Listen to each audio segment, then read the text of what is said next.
आमे नूतन भावरे सरकारी बालक उच्च प्राथमिक विद्यालय खड़ियालर परिचालना कमिटीर सभ्य सभ्या रूपे आसंता 3 वर्ष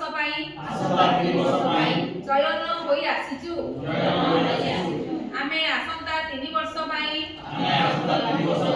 निरपेक्ष भावरे शिक्षक शिक्षयित्री छात्र छात्री और पिता माता सहित मिलित भावरे विद्यालयर उन्नति मनोयोग सहकारे कार्य करिबु।